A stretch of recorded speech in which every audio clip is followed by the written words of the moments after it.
Hi, everybody. Welcome to English Digest. I'm Tom. Hi, I'm Stephanie. And today is our all-English unit, so we're going to try to speak entirely in English and not let other languages sneak into our explanations. And today we've got a couple of news stories that you might be interested in. We're going to be talking about cursive handwriting, and then we're also going to talk about a chocolate factory for autistic people in England. Yeah, kind of interesting, huh? I'm surprised it's California that passed this law because they've pretty much destroyed education in their own state. So this is a good sign. Maybe they're realizing all the mistakes they've made, and they're trying to go back to traditional skills that actually lead to success in life. You need to know how to write cursive. So we're going to talk about that. I love the chocolate story. I looked up this company. I think they're doing a good thing. And before we do that, though, guys, we're going to read through both articles, both news stories, as we call them, and then we'll be back to talk about them. California schools reintroduce handwriting classes. With the growing reliance of school-aged children on electronic devices for learning, numerous U.S. schools have been gradually eliminating courses in cursive handwriting. However, from this year forward, handwriting will become a required skill for students in California's elementary schools. This move comes after California passed a law in October 2023. The legislation specifically mandates handwriting instruction for students in 1st through 6th grade and cursive writing classes for students in 3rd grade and above. Studies have demonstrated that learning cursive writing fosters various skills that improve children's development. For example, cursive writing engages the brain's neural networks, boosting memory through the process of linking letters and their sounds. Some educators also highlight the importance of cursive skill for reading historical documents and letters, typically penned in this style. Additionally, mastering cursive is vital for signing important documents in daily life. By learning cursive, the younger generation can acquire necessary skills to meet the demands of the modern world, while also linking them to their historical roots. Chocolate factory embraces autism employment. Located in Ely, England, Harry Specter's is a handmade chocolate factory and a successful social enterprise. Inspired by their autistic son, the founders recognized the healing effects of chocolate making for individuals with autism. Consequently, they established the factory, employing more than 10 staff members with autism. Moreover, they pledged to donate 69 pence from every pound of chocolate sold to support autism. Common symptoms of autism involve struggles with forming friendships and anxiety about routine changes. A third of those affected also face learning disabilities, further complicating their job searches. Mona Shaw, a co-founder of Harry Specter's, discovered that the structured process of chocolate making is highly suitable for workers with autism. The detailed tasks, such as thoroughly cleaning chocolate molds and using machinery to fill them, play to the strengths of individuals with autism, as they often find repetitive work to be calming. By hiring them, Harry Specter's not only helps in improving their condition, but also creates a supportive environment in which they can thrive. Okay, everybody, let's start. Let's talk about our news stories in today's lesson. The first one is about handwriting, or more specifically, cursive handwriting. In California schools in California have reintroduced handwriting classes. That's because they banned it earlier, just FYI. Okay, so they basically are allowing people to learn how to do cursive handwriting. Most other states did not go that direction, but they realized it was a mistake, so they're going back. We should mention that there are a couple of kinds of handwriting. There's what we call printing, a different sort of meaning of printing when you just write the letters with straight lines and things like that. and everybody pretty much knows how to do that. You don't connect the letters at all. Right. You just do stroke, stuff like that. But the other kind of handwriting is cursive handwriting. And, of course, you've got cursive calligraphy in Taiwan here in China, where take the brush and, of course, you basically create one single character with one stroke. It can be quite beautiful. Without lifting that brush? You might from time to time. I don't know. I don't really know how to do Chinese calligraphy, but basically they're very similar, although some people would say, they're not similar at all. They're totally different. But it's kind of similar, at least to me. And yes, we're talking about handwriting, using cursive writing, using that to write English words. I suppose you could use it to write German or French or Spanish or whatever. Any language, yeah. Did you learn cursive handwriting when you went to school? Of course, we had to. Are you crazy? Yeah, I'm not sure if they are teaching it so much anymore, but yeah, when I went to school, we learned something called the Palmer method, which is not as good as the one I wish I learned, which is the Spencerian form of cursive handwriting. That's more specific, but the Palmer method is more simplified of the Spencerian, but it's still cursive handwriting. Yeah, we were given sheets of paper, and there were just little models of what we're supposed to copy. So you would take your pencil and you would just write on top of that. I think they do that in Chinese too, to teach the little ones. But yeah, once you were in third grade, that's when cursive started, and they would teach every kid in the United States cursive writing. So we're going back to it. We're going to talk about why it's important.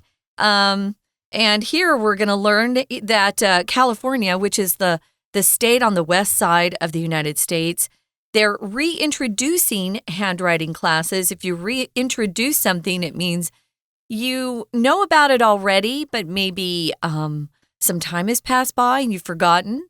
And so you go back and you kind of look at that again. Maybe you have a friend and you forgot that you met 10 years ago, but your friend, you have another friend that says, I'll just reintroduce you. We'll pretend you guys have never met. So you're going to bring something back, especially a law or a system, back into existence. They're going to reintroduce handwriting classes. Handwriting, of course, is the opposite of using a computer, a tablet, a phone to write. You're actually using your own hand with a pen or a pencil and some paper. Okay, so they're reintroducing handwriting, at least cursive handwriting. And with the growing reliance of school-aged children on electronic devices for learning, numerous U.S. schools have been gradually eliminating courses in cursive handwriting. It does seem logical because everybody's writing on their devices. They're using their thumbs to tap out letters. If you get rid of cursive, Tom, you get rid of being able to understand documents. Right. You should at least learn how to read stuff. And besides, it looks cool.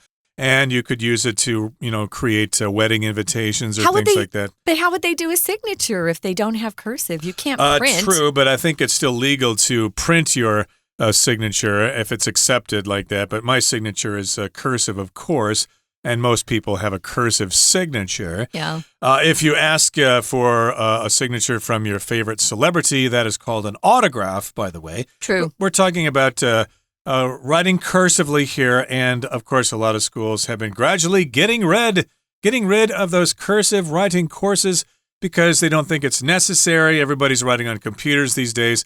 Why bother teaching them that?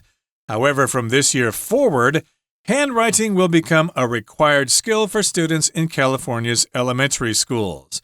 We have different levels of schools in the USA. We've got primary schools, elementary schools, junior high schools, middle schools, high schools. Yeah, primary and elementary are the same. Right. To me, primary was grades K through 3, and then elementary was 4 through 6. Oh, we didn't do that. But that's, I think different areas have different ways of doing this. But yeah, primary and elementary is usually considered the same thing.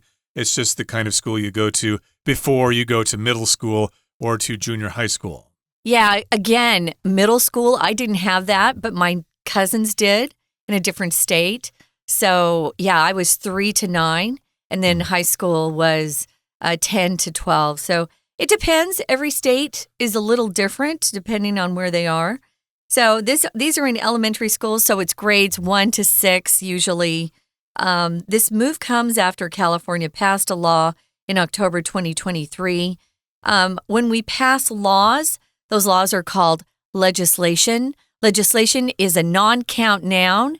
If you want just one piece of legislation, then you need to use a measure word. You cannot say legislations ever. No. Yeah. So it specifically mandates handwriting instruction for students in 1st through 6th grade. They're forced to write so that they can keep practicing it. And cursive writing classes for students in 3rd grade and above. That's when they start actually learning that cursive handwriting. No tablets, if you're writing cursive, you're going to have to use a pen and a paper. A mandate can be some sort of order that comes from a body that has some legal authority over you. They can order you to do something. For example, we had those vaccine mandates, meaning there were some industries that could force their employees to get those. But here it's a mandate or an order given from the government because they passed the legislation and they were saying, hey, those little kids have to learn cursive handwriting. Right. Mandate can be both a noun and a verb. Here it's being used as a verb. So the legislation mandates handwriting. It requires handwriting instruction for students in certain grades. And of course, if you go to school in California now, you will learn to write cursively. Yay. Another related word you might have heard before is mandatory. So sometimes there's a mandatory parking fee if you park in the wrong place. It just means it's required. So the studies, moving on, have demonstrated or shown that learning cursive writing fosters or helps the development of various skills that improve children's development. This is really important. For example, cursive writing engages the brain's neural networks. So this helps boost their memory, and it also helps through this process. This is odd, but it really has been studied. Just linking words or letters together in their sounds helps form those neural networks in their little brains. Right. This is similar to children taking music lessons. I think a lot of parents say, well, we just want our daughter to learn the piano just to help her with her education. We don't really want her necessarily to be a concert pianist or something like that. So it's kind of similar to that. If you study music or handwriting, it can help you with other areas of learning. And some educators also highlight the importance of cursive skill for reading historical documents and letters typically penned in this style. That is true when you come across historical documents, maybe not the original, but you may see a copy or a scan of a document. Yeah, it helps to learn them if you know how cursive writing works. And a lot of the letters I received from my mother and from my grandparents were all in cursive, so I'm glad I'm able to read them because I did learn cursive handwriting when I was in school. Cool. Additionally, on top of that, mastering cursive is vital or essential for signing important documents in daily life because you need that signature. By learning cursive, the younger generation can acquire necessary skills to meet the demands of the modern world while also linking them to their historical roots. We can't forget our history. We learn a lot from history, and if we don't remember history, then we continue to make the same mistakes as a civilization. So we need to keep our history and not let anyone destroy it. To acquire means to get, to obtain. You want to acquire a banking account, so you go to the bank. Or maybe you want to acquire a new language skill, so you take some classes and you practice.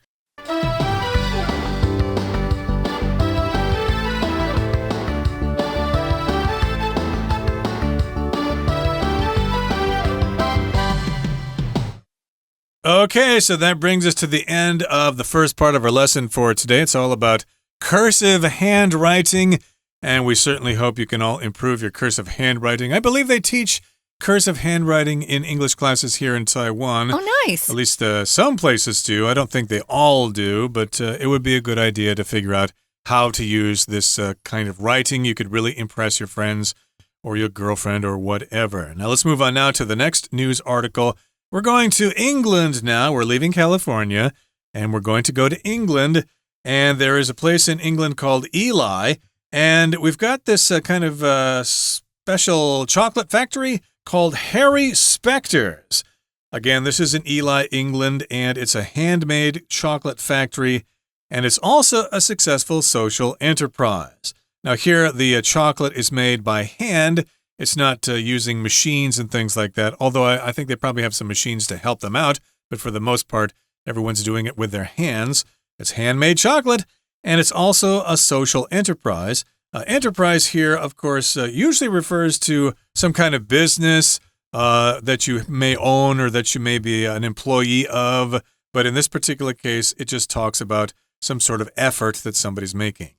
Yeah, you could have just said a successful social company or social organization. That would be fine there too. Autism, we're going to talk about that. So why does this particular chocolate company look to hire autistic workers? I think it's an interesting background story here. They were inspired, the people who founded this company, they were inspired by their own autistic son. So they had a child in their family who was suffering from autism. Autism is a disability that usually occurs in pretty young children. Sometimes it'll look like they can't communicate. I knew an autistic kid here in Taiwan when I first came. He was a foreigner like me, and he couldn't speak at all. And he was very upset if there were loud sounds. So that was interesting. I have a nephew who's grown. I think he's 24 now. He is on the spectrum, as we say. He's not really bad, but he's not good at forming relationships. He doesn't understand social dynamics. He doesn't pick up clues that people usually give, with hints and stuff. You have to be very direct with him. But he's learned different ways to cope with it, to handle it. He's very smart. So a lot of times the autistic kids are brilliant. He's got an amazing mind. But he was like that as a little boy.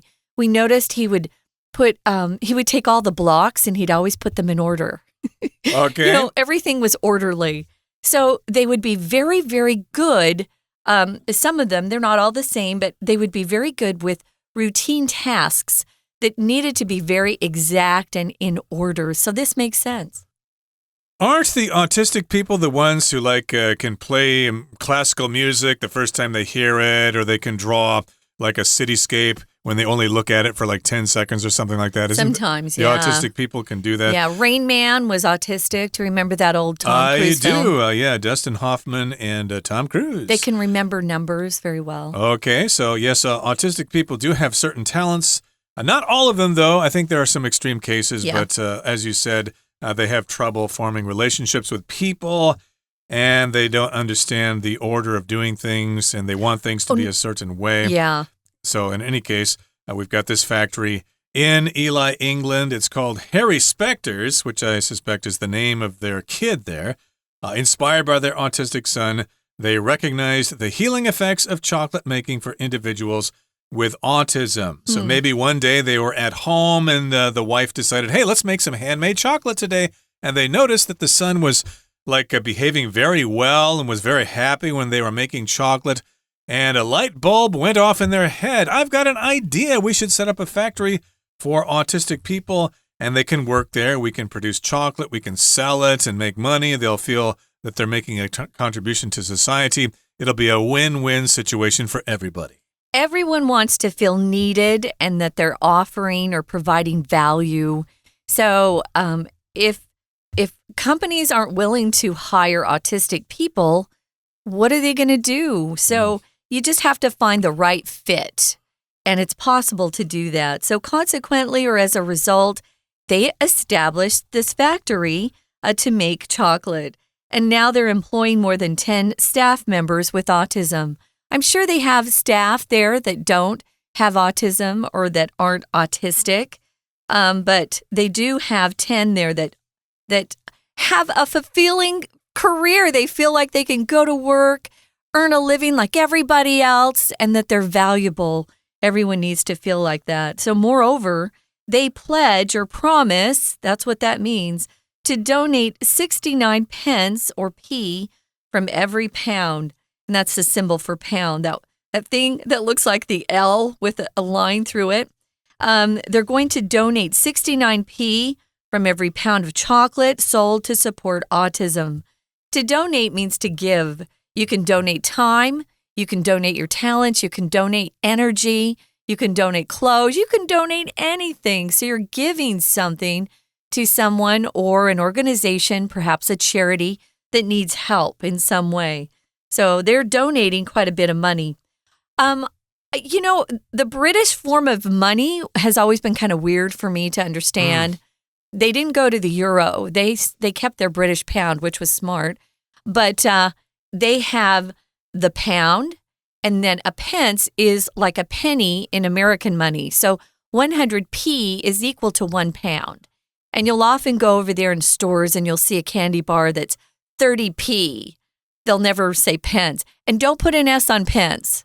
We say penny, 1 penny, 2 pennies, but they say 1 pence or 1 penny. They don't say 1 pence. They say 1 penny, 2 pence, 5 pence, 10 pence.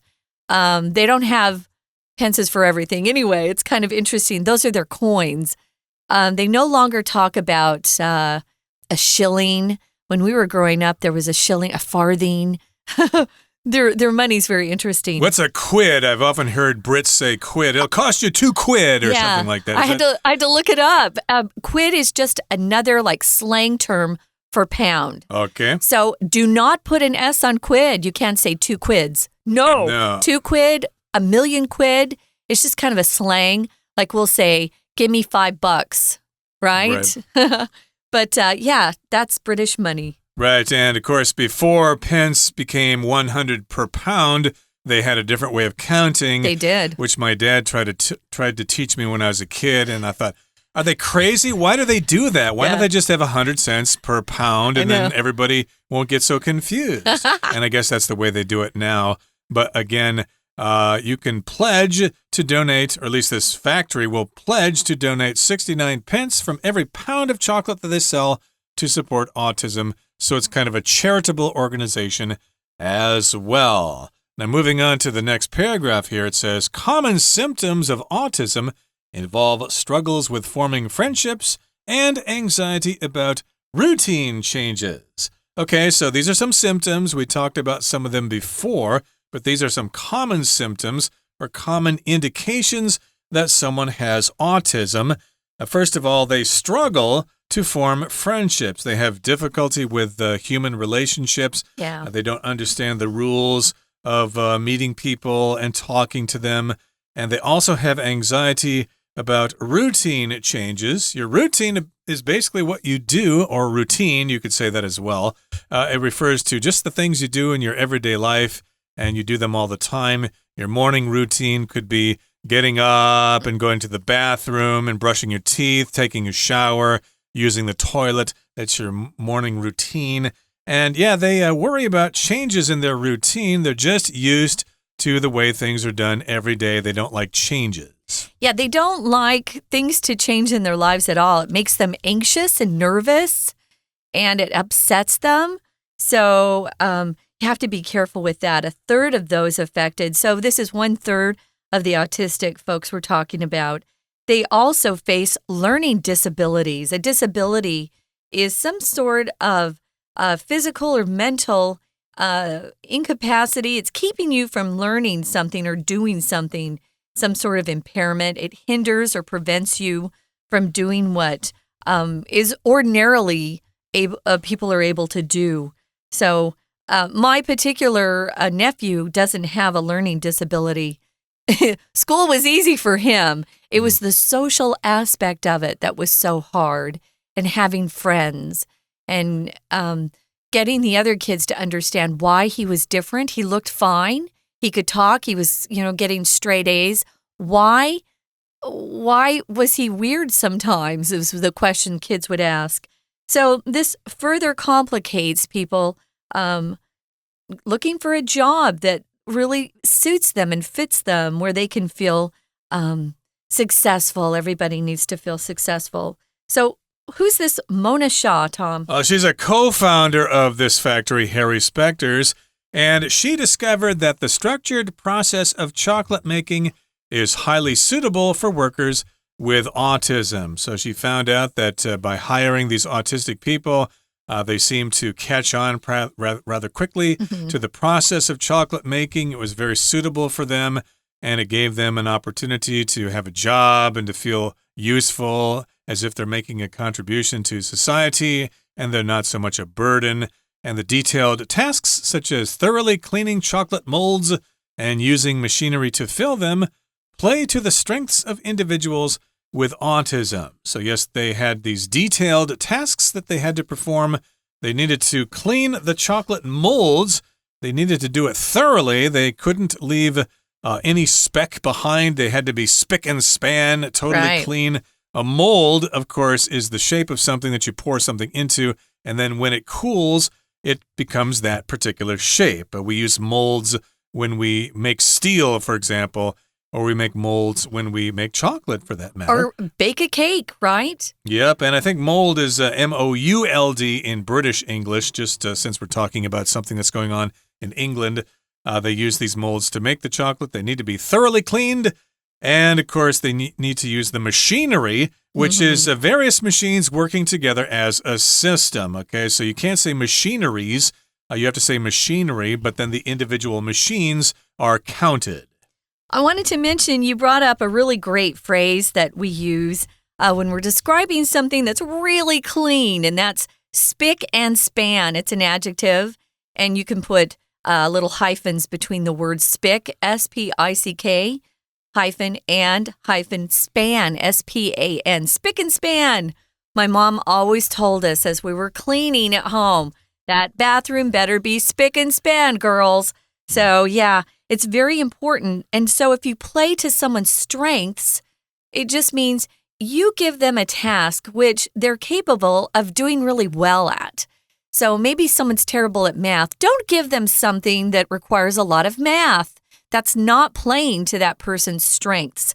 So if your boss is smart, he gives out portions of work based on someone's strengths, what they're good at. So play to your strengths always, and you'll be successful in life. And things that aren't good for you, strengthen them a little bit more, but focus primarily on your strengths. So that's what they would do for these kids with autism. And they often would find that repetitive work was very calming to them. That's true. So something that's a routine that they can do over and over and over again might drive some people crazy. But it's just perfect for them because it soothes their minds, it calms them down, and it's a really great, I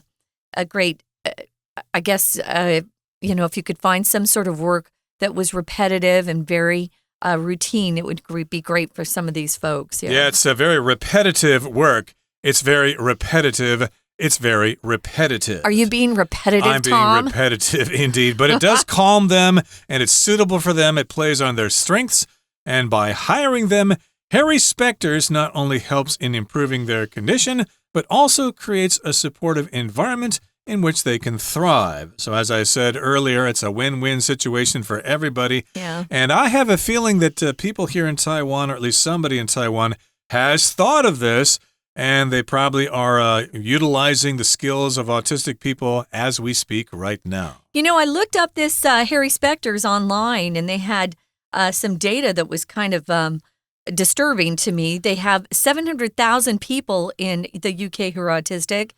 85% are unemployed. They do not have a job. And they're desperate for work. They want to feel like they matter to society. Sure. So 11% have careers and work full-time, and then 51% have spent time without a job or access to benefits. So we need to help those that are around us that are struggling and look beyond some of those things that you see as maybe a disability. Turn it around to a benefit to everybody. So right now, guys, I think we're just about out of time here. We're gonna sign off. We're so glad you joined us today, and we hope you learned a little bit more about cursive writing and why it's important, and also what we can do to help our autistic friends. For English Digest, I'm Stephanie. And I'm Tom. Goodbye. Bye.